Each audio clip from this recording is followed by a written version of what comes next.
Welcome to Kurt Reads a Poem. This week on the program, Book 2 of Milton's Paradise Lost. You remember that Book 1 ended with the demons in hell gathered at Pandemonium for a consult about what to do regarding their position having been cast out of heaven and the possibility of reigniting their war against God. We begin this week with the argument for Book 2, which reads, "The consultation begun. Satan debates whether another battle be too hazarded for the recovery of heaven. Some advise it, others dissuade. A third proposal is preferred, mentioned before by Satan, to search the truth of that prophecy or tradition in heaven concerning another world, and another kind of creature equal or not much inferior to themselves, about this time to be created. Their doubt who should be sent on this difficult search. Satan, their chief, undertakes alone the voyage, is honored and applauded. The council thus ended, the rest betake them several ways and to several employments, as their inclinations lead them to entertain the time till Satan return. He passes on his journey to hell gates, finds them shut, and who sat there to guard them, by whom at length they are opened, and discover to him the great gulf between hell and heaven. With what difficulty he passes through, directed by chaos, the power of that place, to the sight of this new world which he sought." Now, on Kurt Reads a Poem, Book 2 of Milton's Paradise Lost. High on a throne of royal state, which far outshone the wealth of Ormus and of Ind, or where the gorgeous East with richest hand showers on her kings barbaric pearl and gold, Satan exalted sat, by merit raised to that bad eminence, and from despair thus high uplifted beyond hope, aspires beyond thus high, insatiate to pursue vain war with heaven, and by successes untaught his proud imaginations thus displayed. Powers and dominions, deities of heaven, for since no deep within her gulf can hold immortal vigor, though oppressed and fallen, I give not heaven for lost. From this descent celestial virtues rising will appear more glorious and more dread than from no fall, and trust themselves to fear no second fate. Me, though just right, and the fixed laws of heaven did first create your leader, next free choice, with what besides in council or in fight hath been achieved of merit, yet this loss thus far at least recovered hath much more established in a safe unenvied throne yielded with full consent. The happy state in heaven which follows dignity might draw envy from each inferior, but who here will envy whom the highest place exposes foremost to stand against the thunderer's aim your bulwark, and condemns to greatest share of endless pain? Where there is then no good for which to strive, no strife can grow up there from faction, for none sure will claim in hell precedence, none whose portion is so small of present pain, that with ambitious mind will covet more. With this advantage then to union, and firm faith, and firm accord, more than can be in heaven, we now return to claim our just inheritance of old, surer to prosper than prosperity could have assured us. And by what best way, whether of open war or covert guile, we now debate. Who can advise may speak. He ceased, and next him Moloch, sceptred king, stood up, the strongest and the fiercest spirit that fought in heaven, now fiercer by despair. His trust was with the eternal, to be deemed equal in strength, and rather than be less, cared not to be at all. With that care lost, when all is fear of God or hell, or worse, he recked not. And these words thereafter spake: "My sentence is for open war. Of wiles more unexpert I boast not. Then let those contrive who need, or when they need not know. For while they sit contriving, shall the rest, millions that stand in arms, and longing wait the signal to ascend, sit lingering here, heaven's fugitives, and for their dwelling place accept this dark opprobrious den of shame, the prison of his tyranny who reigns by our delay? No! Let us rather choose, armed with hell flames and fury, all at once o'er heaven's high towers to force resistless way, turning our tortures into horrid arms against the torturer. When to meet the noise of his almighty engine, he shall hear infernal thunder, and for lightning see black fire, and horror shot with equal rage among his angels, and his throne itself mixed with Tartarian sulphur and strange fire, his own invented torments. But perhaps the way seems difficult and steep to scale with upright wing against a high foe. Let such bethink them if the sleepy drench of that forgetful lake benume not still that in our proper motion we ascend up to our native seat. Descent and fall to us is adverse. Who but felt of late, when the fierce foe hung on our broken rear, insulting, and pursued us through the deep, with what compulsion and laborious flight we sunk thus low? The ascent is easy then, the event is feared. Should we again provoke our stronger, some worse way his wrath may find to our destruction. If there be in hell fear to be worse destroyed, what can be worse than to dwell here, driven out from bliss, condemned in this abhorred deep to utter woe? Where pain of unextinguishable fire must exercise us without hope of end, the vassals of his anger, when the scourge inexorably in the torturing hour calls us to penance. More destroyed than thus we should be quite abolished and expire. What fear we then? What doubt we to incense his utmost ire, which to the highest enraged will either quite consume us and reduce to nothing this essential, happier far than miserable to have eternal being, or if our substance be indeed divine and cannot cease to be, we are at worst on this side nothing. And by proof we feel our power sufficient to disturb his heaven, and with perpetual inroads to alarm, though inaccessible, his fatal throne, which if not victory, is yet revenge. He ended frowning, and his look denounced desperate revenge, and battle dangerous to less than gods. On the other side uprose Belial, an act more graceful and humane, a fairer person, lost not heaven. He seemed for dignity composed in high exploit, but all was false and hollow, though his tongue dropped manna, and could make the worse appear the better reason, to perplex and dash maturest counsels. For his thoughts were low, to vice industrious, but to nobler deeds timorous and slothful. Yet he pleased the ear, and with persuasive accent thus began. I should be much for open war, O peers, as not behind in hate, if what was urged, main reason to persuade immediate war, did not dissuade me most, and seemed to cast ominous conjecture on the whole success. When he who most excels in fact of arms, in what he counsels, and in what excels mistrustful, grounds his courage on despair and utter dissolution, as the scope of all his aim after some dire revenge? First, what revenge?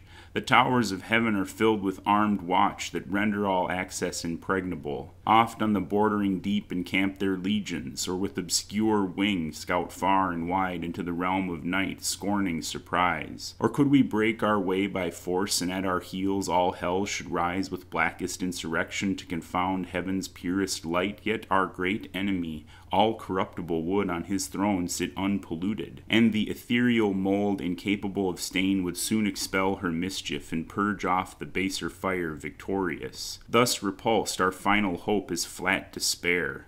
We must exasperate the almighty victor to spend all his rage, and that must end us, and must be our cure. To be no more, sad cure, for who would lose, though full of pain, this intellectual being, those thoughts that wander through eternity to perish rather, swallowed up and lost in the wide womb of uncreated night, devoid of sense and motion?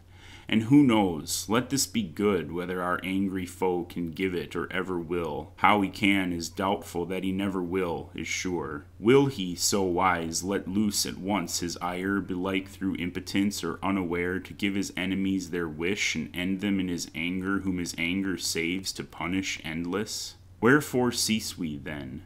Say they who counsel war, we are decreed, reserved, and destined to eternal woe. Whatever doing, what can we suffer more? What can we suffer worse? Is this then worst, thus sitting, thus consulting, thus in arms? What when we fled amain, pursued and struck with heaven's afflicting thunder, and befought the deep to shelter us? This hell then seemed a refuge from those wounds. Or when we lay chained on the burning lake, that sure was worse.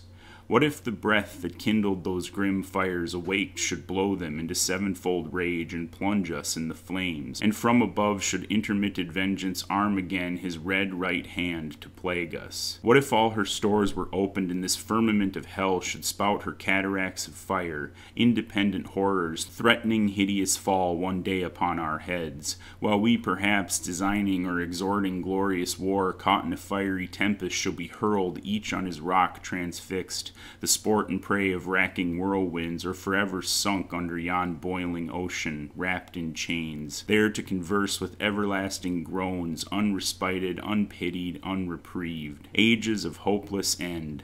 This would be worse. War, therefore, open or concealed, alike my voice dissuades. For what can force or guile with him, or who deceive his mind, whose eye views all things at one view? He from heaven's height all these our motions vain sees and derides. Not more almighty to resist our might than wise to frustrate all our plots and wiles. Shall we then live thus vile, the race of heaven thus trampled, thus expelled to suffer here, chains in these torments? Better these than worse, by my advice, since fate inevitable subdues us, an omnipotent decree the victor's will. To suffer, as to do our strength is equal, nor the law unjust that so ordains. This was at first resolved, if we were wise, against so great a foe contending, and so doubtful what might fall. I laugh when those who at the spear are bold and venturous, if that fail them, shrink in fear what yet they know must follow, to endure exile, or ignominy, or bonds, or pain, the sentence of their conqueror. This is now our doom, which if we can sustain and bear, our supreme foe in time may much remit his anger, and perhaps thus far removed not mind us offending, satisfied with what is punished. Whence these raging fires will slacken. If his breath stir not their flames, our purer essence then will overcome their noxious vapor, or endured not feel, or changed at least into the place conformed in temper and in nature, will receive familiar the fierce heat and void of pain.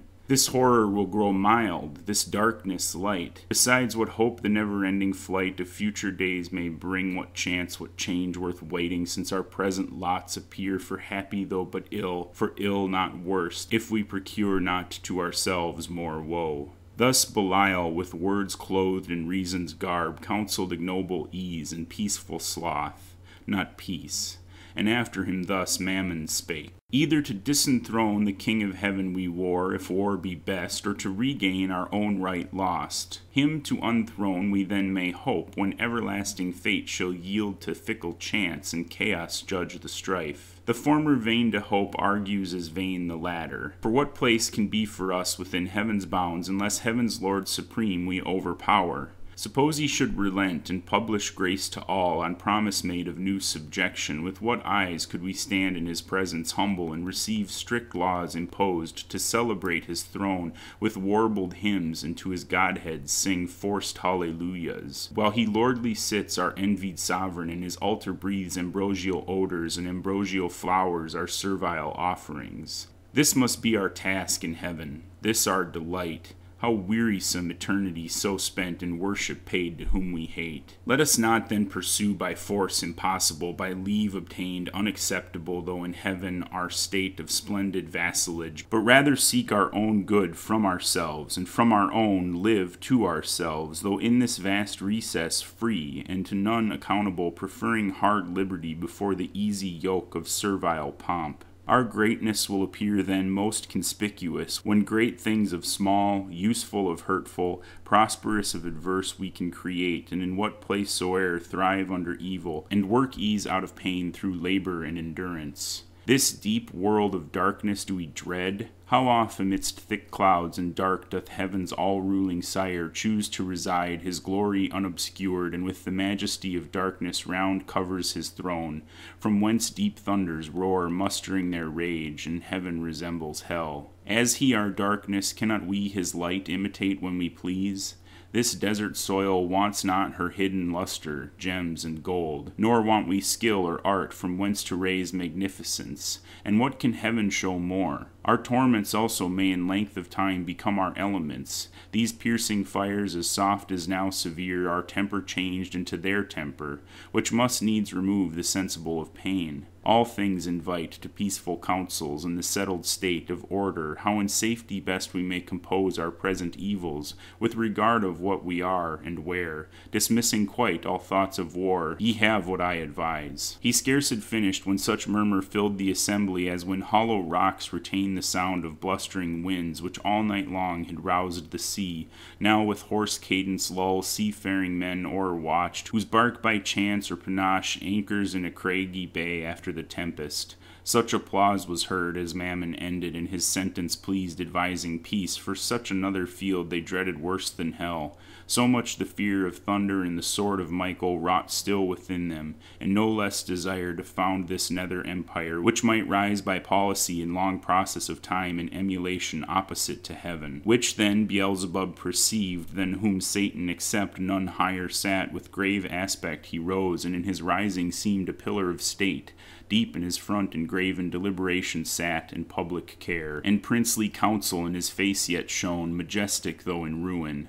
Sage he stood with Atlantean shoulders fit to bear the weight of mightiest monarchies. His look drew audience and attention still as night or summer's noontide air, while thus he spake. Thrones and imperial powers, offspring of heaven, ethereal virtues, or these titles now must we renounce, and changing style be called princes of hell? For so the popular vote inclines, here to continue and build up here a growing empire. Doubtless, while we dream and know not that the King of heaven hath doomed this place our dungeon, not our safe retreat beyond his potent arm, to live exempt from heaven's high jurisdiction, in new league banded against his throne, but to remain in strictest bondage, though thus far removed, under the inevitable curb reserved his captive multitude. For he, be sure, in height or depth, still first and last will reign, sole king, and of his kingdom lose no part by our revolt, but over hell extend his empire, and with iron scepter rule us here, and with his golden those in heaven. What sit we then projecting peace and war? War hath determined us, and foiled with loss irreparable. Terms of peace yet none vouchsafed or sought, for what peace will be given to us enslaved, but custody severe, and stripes, and arbitrary punishment inflicted?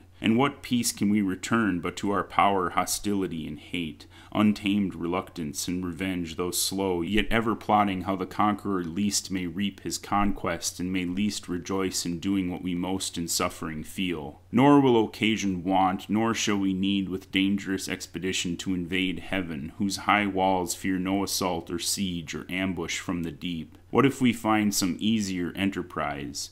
There is a place, if ancient and prophetic fame in heaven ere not, another world, the happy seat of some new race called man, about this time to be created like to us, though less in power and excellence, but favored more of him who rules above. So was his will pronounced among the gods, and by an oath that shook heaven's whole circumference confirmed. Thither let us bend our thoughts, to learn what creatures there inhabit, of what mold or substance, how endued, and what their power, and where their weakness, how attempted best, by force or subtlety. Though heaven be shut, and heaven's high arbiter sits secure in his own strength, this place may lie exposed, the utmost border of his kingdom, left to their defense who hold it. Here perhaps some advantageous act may be achieved by sudden onset, either with hellfire to waste his whole creation, or possess all as our own, and drive as we were driven the puny habitants, or if not drive, seduce them to our party, that their God may prove their foe, and with repenting hand abolish his own works. This would surpass common revenge and interrupt his joy in our confusion, and our joy upraise in his disturbance, when his darling sons hurled headlong to partake with us shall curse their frail original and faded bliss, faded so soon. Advise if this be worth attempting, or to sit in darkness here hatching vain empires. Thus Beelzebub pleaded his devilish counsel, first devised by Satan, and in part proposed. For whence but from the author of all ill could spring so deep a malice to confound the race of mankind in one root, and earth with hell to mingle and involve, done all to spite the great Creator. But their spite still serves his glory to augment. The bold design pleased highly those infernal states, and joy sparkled in all their eyes. With full assent they vote, whereat his speech he thus renews. Well have ye judged, and well ended long debate, synod of gods, and like to what ye are, great things resolved, which from the lowest deep will once more lift us up, in spite of fate, nearer our ancient seat, perhaps in view of those bright confines whence the neighboring arms and opportune excursion we may chance re-enter heaven, or else in some mild zone dwell, not unvisited of heaven's fair light secure, and at the brightening orient beam purge off this gloom, the soft delicious air to heal the scar of those corrosive fires shall breathe her balm. But first, whom shall we send in search of this new world?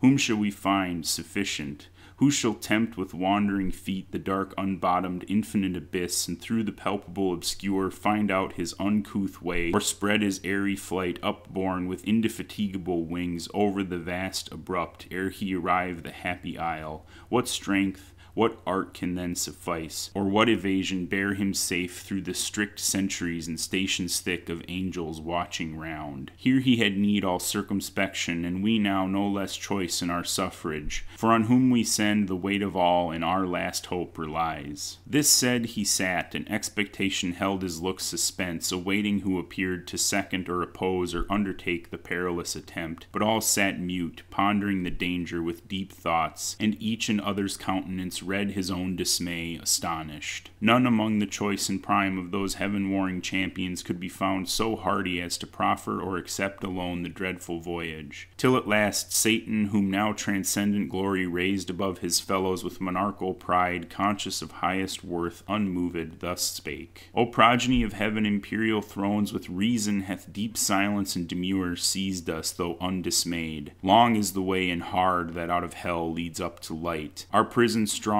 this huge convex of fire outrageous to devour immures us round ninefold, and gates of burning adamant barred over us prohibit all egress. These past, if any pass, the void profound of unessential night receives him next, wide gaping, and with utter loss of being threatens him, plunged in that abortive gulf. If thence he scape into whatever world or unknown region, what remains him less than unknown dangers and his hard escape? But I should ill become this throne, O peers, and this imperial sovereignty adorned with splendor, armed with power, if aught proposed and judged of public moment in the shape of difficulty or danger could deter me from attempting. Wherefore do I assume these royalties and not refuse to reign, refusing to accept as dark a share of hazard as of honor, due alike to him who reigns, and so much to him due of hazard more, as he above the rest high honored sits. Go, therefore, mighty powers, terror of heaven, though fallen, intend at home, while here shall be our home, what best ease may present misery, and render hell more tolerable. If there be cure or charm to respite or deceive or slack the pain of this ill mansion, intermit no watch against a wakeful foe, while I abroad, through all the coasts of dark destruction, seek deliverance for us all. This enterprise none shall partake with me. Thus saying, rose the monarch and prevented all reply, prudent, lest from his resolution raised others among the chief might offer now, certain to be refused whate'er they feared, and so refused might in opinion stand his rivals, winning cheap the high repute which he through hazard huge must earn. But they dreaded not more the adventure than his voice forbidding, and at once with him they rose. Their rising all at once was the sound of thunder heard remote. Towards him they bend with awful reverence prone, and as a god extol him equal to the highest in heaven. Nor failed they to express how much they praised that for their general safety he despised his own. For neither do the spirits damned lose all their virtue, lest bad men should boast their specious deeds on earth, which glory excites or close ambition varnished o'er with zeal. Thus they their doubtful consultations dark ended, rejoicing in their matchless chief, as when the mountain tops the dusky clouds ascending, while the north wind sleeps, o'erspread heaven's cheerful face, the luring element scowls over the darkened landscape, snow or shower. If chance the radiant sun with farewell sweet extended his evening beam, the fields revive, the birds their notes renew, and bleating herds attest their joy that hill and valley rings. O shame to men! Devil with devil damned, firm concord holds. Men only disagree of creatures rational, though under hope of heavenly grace and God proclaiming peace, yet live in hatred, enmity, and strife among themselves, and levy cruel wars, wasting the earth, each other to destroy, as if which might induce us to accord, man had not hellish foes enow besides, that day and night for his destruction wait. The Stygian council thus dissolved, and forth in order came the grand infernal peers. Midst came their mighty paramount, and seemed alone the antagonist of heaven, nor less than hell's dread emperor with pomp supreme and godlike imitated state. Him round a globe of fiery seraphim, enclosed with bright emblazonry and horrent arms. Then of their session ended they bid cry with trumpets' regal sound the great result. Toward the four winds 4 speedy cherubim put their mouths, the sounding alchemy by herald's voice explained. The hollow abyss heard far and wide, and all the host of hell with deafening shout returned them loud acclaim. Thence more at ease their minds, and somewhat raised by false presumptuous hope, the ranged powers disband, and wandering each his several way, pursues his inclination or sad choice, leads him perplexed,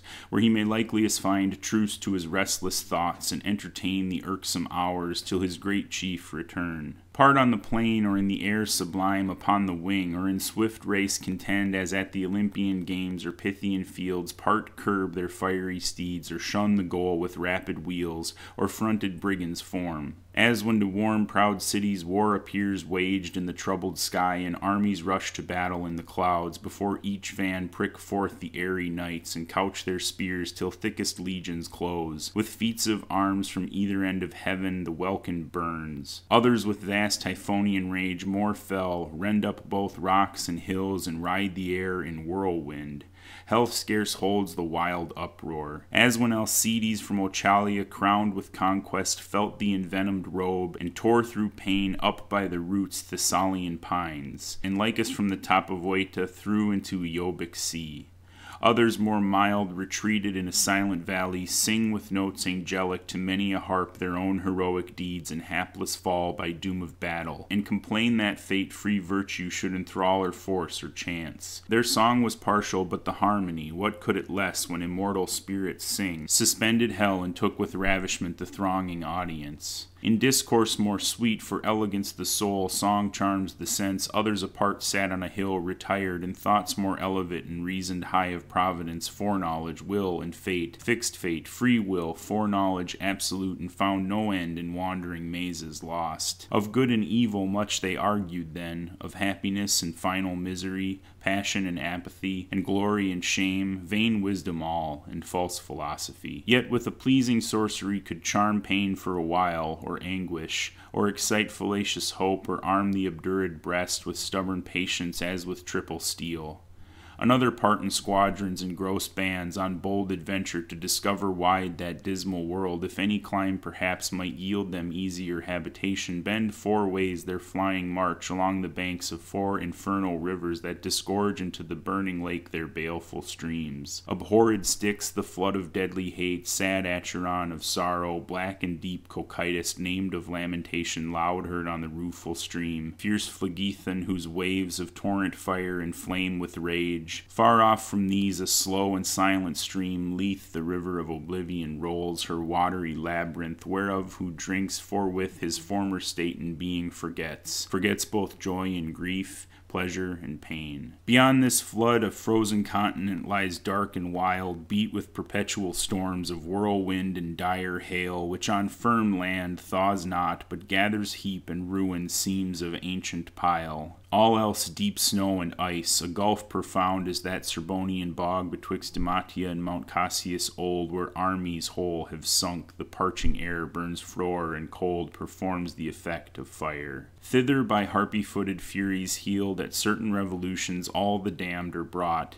and feel by turns the bitter change of fierce extremes by change more fierce, from beds of raging fire to starve in ice their soft ethereal warmth, and there to pine immovable, infixed and frozen round, periods of time thence hurried back to fire. They ferry over this Lethean sound both to and fro, their sorrow to augment and wish and struggle as they pass to reach the tempting stream, with one small drop to lose in sweet forgetfulness all pain and woe, all in one moment, and so near the brink.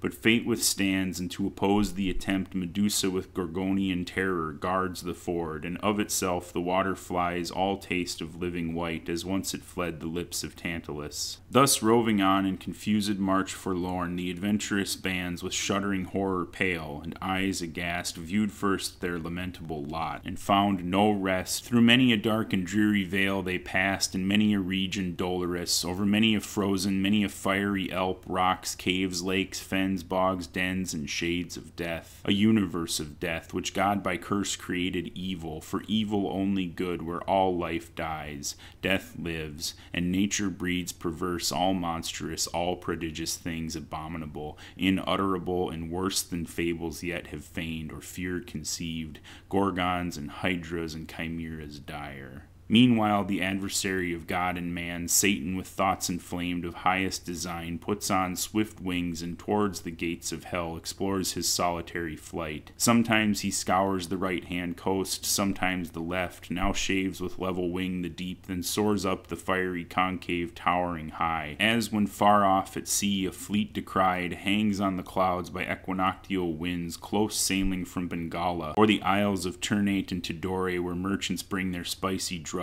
They on the trading flood through the wide Ethiopian to the Cape ply stemming nightly toward the pole. So seemed far off the flying fiend at last appear hellbounds high, reaching to the horrid roof, and thrice threefold the gates, three folds were brass, three iron, three of adamantine rock, impenetrable, impaled with circling fire yet unconsumed. Before the gates there sat on either side a formidable shape. The one seemed woman to the waist and fair, but ended foul in many a scaly fold, voluminous and vast, a serpent armed with mortal sting. About her middle round a cry of hellhounds never ceasing barked with wide cerebian mouths full loud, and rung a hideous peal. Yet when they list would creep if aught disturbed their noise into her womb and kennel there, yet still barked and howled within unseen. Far less abhorred than these Vexillia bathing in the sea that parts Calabria from the hoarse Trinancian shore. Nor uglier follow the night hag when called in secret, riding through the air she comes lured with the smell of infant blood to dance with Lapland witches while the laboring moon eclipses at their charms. The other shape, if shape it might be called, that shape had none, distinguishable in member, joint, or limb, or substance, might be called that shadow seemed, for each seemed either. Black it stood as night, fierce as 10 furies, terrible as hell, and shook a dreadful dart. What seemed his head the likeness of a kingly crown had on. Satan was now at hand, and from his seat the monster moving onward came as fast with horrid strides. Hell trembled as he strode. The undaunted fiend, what this might be admired, not feared. God and his Son except created thing not valued he nor shunned, and with disdainful look thus first began. Whence, and what art thou, execrable shape, that darest through grim and terrible advance thy miscreated front athwart my way to yonder gates? Through them I mean to pass, that be assured, without leave asked of thee. Retire, taste thy folly, and learn by proof hell-born not to contend with spirits of heaven. To whom the goblin, full of wrath, replied, Art thou that traitor angel? Art thou he who first broke peace in heaven and faith till then unbroken, in proud rebellious arms drew after him the third part of heaven's sons conjured against the highest, for which both thou and they, outcast from God, are here condemned to waste eternal days in woe and pain? And reckons thou thyself with spirits of heaven, hell-doomed, and breathest defiance here in scorn where I reign king, and to enrage thee more, thy king and lord? Back to thy punishment, false fugitive, and to thy speed add wings, lest with a whip of scorpions I pursue thy lingering, or with one stroke of this dart strange horror seize thee in pangs unfelt before. So spake the grisly terror, and in shape so speaking and so threatening grew tenfold more dreadful and deform. On the other side, incensed with indignation, Satan stood unterrified, and like a comet burned that fires the length of Ophiuchus huge in the Arctic sky, and from his horrid hair shakes pestilence and war. Each at the head leveled his deadly aim, their fatal hands no second stroke intend, and such a frown each cast at the other as when two black clouds with heaven's artillery fraught come rattling on over the Caspian, then stand front to front hovering a space till winds the signal blow to join their dark encounter in mid-air. So frowned the mighty combatants that hell grew darker at their frown, so matched they stood. For never but once more was either like to meet so great a foe, and now great deeds had been achieved whereof all hell had rung, had not the snaky sorceress that sat fast by the hell gate and kept the fatal key risen, and with hideous outcry rushed between. O Father, what intends thy hand, she cried, against thy only Son? What fury, O Son, possesses thee to bend that mortal dart against thy Father's head? And know'st for whom? For him who sits above and laughs the while at thee ordained as drudge to execute whate'er his wrath, which he calls justice, bids. His wrath which one day will destroy ye both. She spake, and at her words the hellish pest forbore. Then these to her Satan returned. So strange thy outcry, and thy words so strange thou interposest, that my sudden hand prevented spares to tell thee yet by deeds what it intends, till first I know of thee what thing thou art, thus double formed, and why in this infernal vale first met thou call'st me Father, and that phantasm call'st my Son. I know thee not, nor ever saw till now sight more detestable than him and thee. To whom thus the portress of Hellgate replied, Hast thou forgot me then, and do I seem now in thine eyes so foul, once deemed so fair in heaven, when at the assembly and in sight of all the seraphim with thee combined in bold conspiracy against heaven's king, all on a sudden miserable pain surprised thee, dim thine eyes and daisy swum in darkness, while thy head flames thick and fast, threw forth till on the left side opening wide, likest to thee in shape and countenance bright, then shining heavenly fair, a goddess armed, out of thy head I sprung. Amazement seized all the host of heaven, back they recoiled, afraid at first, and called me sin, and for a sin portentous held me, but familiar grown. I pleased, and with attractive graces won the most diverse, thee chiefly, who full oft thyself in me, thy perfect image viewing, becamest enamored, and such joy thou tookst with me in secret, that my womb conceived a growing burden. Meanwhile war arose, and fields were fought in heaven, wherein remained, for what could else to our almighty foe, clear victory, to our part loss and rout through all the Empyrean. Down they fell, driven headlong from the pitch of heaven, down into this deep, and in this general fall I also, at which time this powerful key into my hand was given, with charge to keep these gates forever shut, which none can pass without my opening. Pensive here I sat alone, but long I sat not, till my womb, pregnant by thee, and now excessive grown, prodigious motion felt in rueful throes. At last this odious offspring, whom thou seest thine own begotten, breaking violent way, tore through my entrails, that with fear and pain distorted all my nether shape, thus grew transformed. But he, my inbred enemy, forth issued, brandishing his fatal dart, made to destroy. I fled, and cried out death. Hell trembled at the hideous name, and sighed from all her caves, and back resounded death. I fled, but he pursued, though more it seems inflamed with lust than rage, and swifter far, me overtook, his mother all dismayed, and in embraces forcible and foul, engendering with me of that rape, begot these yelling monsters that with ceaseless cries surround me, as thou sawest, hourly conceived, and hourly born, with sorrow infinite to me. For when they list into the womb that bred them, they return, and howl, and gnaw my bowels their repast. Then bursting forth afresh with conscious terrors, vex me round, that rest or intermission none I find. Before mine eyes in opposition sits grim death, my son and foe, who sets them on, and me his parent would full soon devour for want of other prey, but that he knows his end with mine involved, and knows that I should prove a bitter morsel, and his bane whenever that shall be, so fate pronounced. But thou, O Father, I forewarn thee, shun his deadly arrow, neither vainly hope to be invulnerable in those bright arms, though tempered heavenly, for that mortal dint, save he who reigns above, none can resist. She finished, and the subtle fiend his lore soon learned, now milder, and thus answered smooth. Dear daughter, since thou claimst me for thy sire, and my fair son here showst me the dear pledge of dalliance had with thee in heaven, and joys then sweet, now sad to mention, through dire change befallen us unforeseen, unthought of, know I come no enemy, but to set free from out this dark and dismal house of pain both him and thee,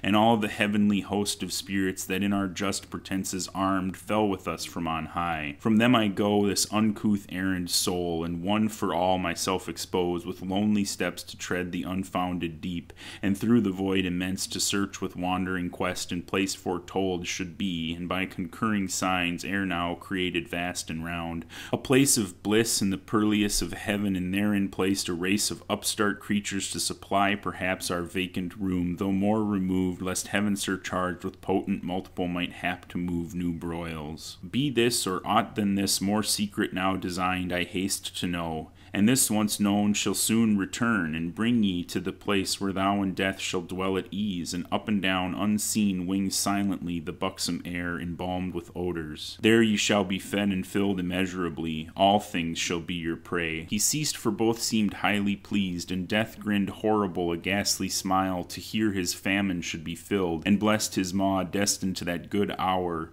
No less rejoiced his mother bad, and thus besake her sire. The key of this infernal pit by I do, and by command of heaven's all-powerful king I keep, by him forbidden to unlock these adamantine gates. Against all force death ready stands to interpose his dart, fearless to be o'ermatched by living might. But what I owe to his commands above, who hates me, and hath hither thrust me down into this gloom of Tartarus profound, to sit in hateful office here confined, inhabitant of heaven, and heavenly born, here in perpetual agony and pain, with terrors and with clamors compassed round of mine own brood that on my bowels feed? Thou art my father, thou my author, thou my being gavest me, who should I obey but thee? Whom follow? Thou wilt bring me soon to that new world of light and bliss among the gods who live at ease, where I shall reign at thy right hand voluptuous, as beseems thy daughter and thy darling, without end. Thus saying, from her side the fatal key, sad instrument of all our woe, she took, and towards the gate rolling her bestial train, forthwith the huge portcullis high up drew, which but herself not all the Stygian powers could once have moved. Then in the keyhole turns the intricate wards, and every bolt and bar of massy iron or solid rock with ease unfastens. On a sudden open fly with impetuous recoil and jarring sound the infernal doors, and on their hinges great harsh thunder, that the lowest bottom shook of Erebus. She opened, but to shut excelled her power. The gates wide open stood, that with extended wings a bannered host under spread ensigns marching might pass through with horse and chariots ranked in loose array. So wide they stood, and like a furnace mouth cast forth redounding smoke and ruddy flame.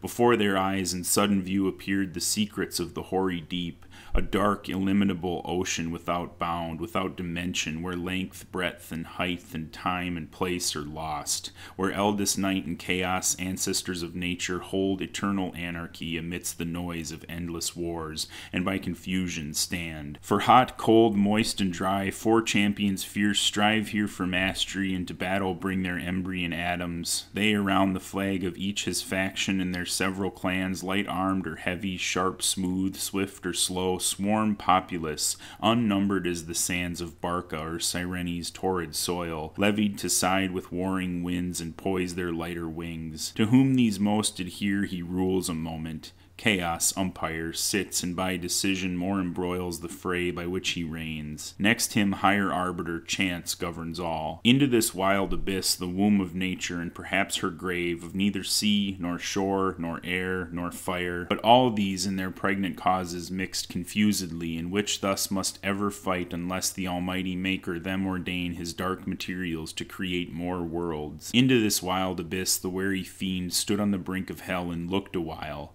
pondering his voyage, for no narrow frith he had to cross, nor was his ear less peeled with noises loud and ruinous to compare great things with small than when Bellona storms with all her battering engines bent to raise some capital city, or less than if this frame of heaven were falling, and these elements in mutiny had from her axle torn the steadfast earth. At last his sail-broad vans he upspreads for flight, and in the surging smoke uplifted spurns the ground, thence many a league as in a cloudy chair ascending rides audacious, but that seat soon failing meets a vast vacuity. All unawares, fluttering his pinions vain, plumb down he drops, 10,000 fathom deep, and to this hour down had been falling, had not by ill chance the strong rebuff of some tumultuous cloud, instinct with fire and knitter, hurried him as many miles aloft. That fury stayed, quenched in a boggy Syrtis, neither sea nor good dry land, nigh foundered on he fares, treading the crude consistence, half on foot, half flying, behooves him now both oar and sail. As when a griffin through the wilderness with winged course o'er hill or moory dale pursues the Arimaspian, who by stealth had from his wakeful custody purloined the guarded gold, so eagerly the fiend o'er bog or steep, through straight, rough, dense, or rare, with head, hands, wings, or feet pursues his way, and swims or sinks or wades or creeps or flies. At length the universal hubbub wild of stunning sounds and voices all confused, borne through the hollow dark, assaults his ear with loudest vehemence.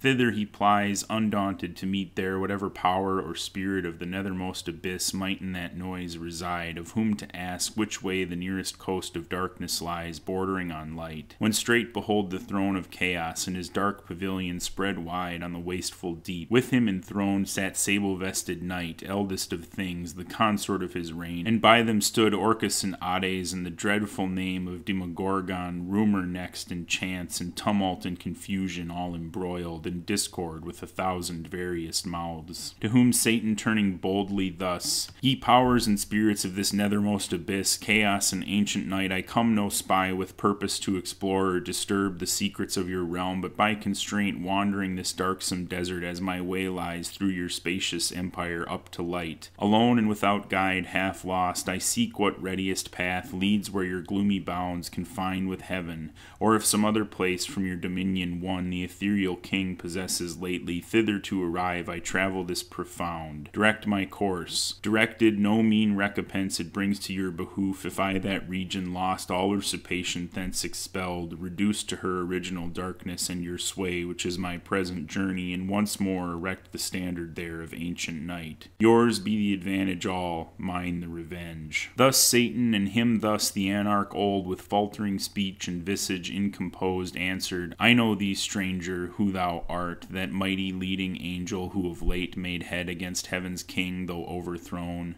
I saw and heard, for such a numerous host fled not in silence through the freighted deep, with ruin upon ruin, rout on rout, confusion worse confounded, and heaven's gates poured out by millions her victorious bands pursuing. I upon my frontiers here keep residence, if all I can will serve that little which is left so to defend, encroached on still through our intestine broils, weakening the scepter of old night. First hell your dungeon stretching far and wide beneath, now lately heaven and earth, another world hung o'er my realm, linked in a golden chain to that side heaven from whence your legions fell. If that way be your walk, you have not far. So much the nearer danger go and speed, havoc and spoil and ruin are my gain. He ceased, and Satan stayed not to reply, but glad that now his sea should find a shore with fresh alacrity and force renewed, springs upward like a pyramid of fire into the wild expanse, and through the shock of fighting elements on all sides round environed wins his way. Harder descent and more in danger than when Argo passed through Bosporus betwixt the justling rocks, or when Ulysses on the larboard shore shunned Charybdis and by the other whirlpool steered. So he with difficulty and labor hard moved on, with difficulty and labor he, but he once passed soon after when man fell, strange alteration. Sin and death amain following his track, such was the will of heaven, paved after him a broad and beaten way over the dark abyss, whose boiling gulf tamely endured a bridge of wondrous length from hell continued, reaching the utmost orb of this frail world, by which the spirits perverse with easy intercourse pass to and fro to tempt or punish mortals, except whom God and good angels guard by special grace.